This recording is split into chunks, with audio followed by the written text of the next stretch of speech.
Okay, hey, next up we have our pelvic girdle. All right, so this is our hips and where our legs would attach to. And I think this is by far the toughest portion of the skeletal anatomy to learn because it's so strange. Okay, these bones taken individually, they are very different, and it's hard to comprehend how they work. I think it helps out to see it with the sacrum here, and we can see where it would connect, giving us, I tried my best here to hold it, giving us a look kind of like this for our pelvic girdle. Okay, I'm hoping that makes some sense there. All right, so this is what it would look like from the front. One thing to note, we are fairly confident that this is a female skeleton, and so that means that our birth canal for the child, this is the maximum size. So when we talk about head size and jaw size in children, this is what they have to fit through because the mother's pelvis, the bone, cannot bend. Okay, so kind of an interesting subnote for you there. I'm going to go through these parts. I'm going to remove the sacrum so it's easier for us to focus here on the parts of the pelvis. All right. First up, we're going to go through our pelvic bones. First up to point out is our hip socket. All right, I have it here labeled with a 28. See, that's a very obvious right hip socket here. If I take our femur, it's got a very snug fit inside of there. That means it's very tough to dislocate that, but it does give us less range of motion with our hips than we do with our shoulders. Okay. The other thing to point out on your sheet is the pubic symphysis, sorry, with an M. It's not pictured here, but in a human, there would be a band of ligament here that would be holding the front of the hips together. The back is fused onto the sacrum. The front would have a ligament that holds things together. Okay, fuse is a strong word there. Tightly fitted with the sacrum.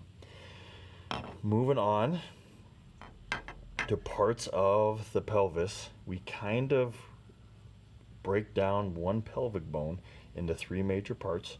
We have this big ear.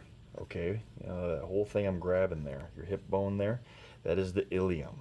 That whole thing is the ilium. This part that hangs down here, kind of where the acetabulum is, and down here, this is the ischium. And then this middle portion, where it connects to the other side, is the pubis. Okay, I'll try to get another diagram too to show the three different regions of our pelvic bones here. Okay, back up to the ilium. Okay, so it's sitting like this. We're looking at it from the front here. We have the greater sciatic notch is the first thing. It is this portion.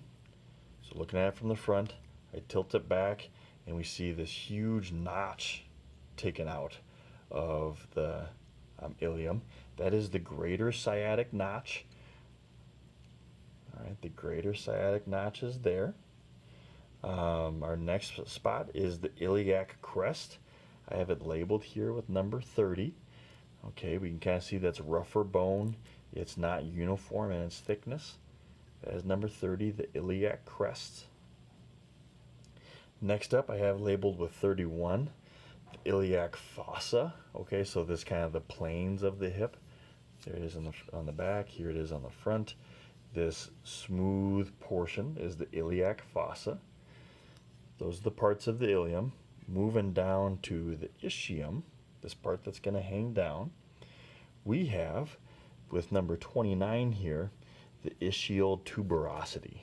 Okay, it's tough to see on any kind of diagram, but here you can tell that it's this lumpy projection hanging off of the ischium. So the ischial tuberosity. Moving on to the ischial spine. Okay, so the tuberosity of the ischial spine is this point right here. That's the ischial spine poking out. There's the greater sciatic notch here. Here's the ischial spine pointing out here. Okay, the last term for us here from the ischium is the ramus. The ramus is the part that starts to come up here. Okay, it starts to come up and it's going to join the pubis up in here. Okay, so this part that starts to come up is the ramus. Only part on the pubis that I have labeled is this hole. All right, there's two of them. Okay, there's two of these holes on it, and those are the Obturator Foramen. I don't know why that took me a long time to say that. Obturator Foramen are those two big holes in there.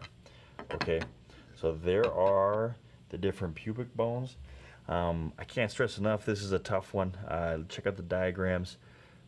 Practice on this one because these are challenging parts.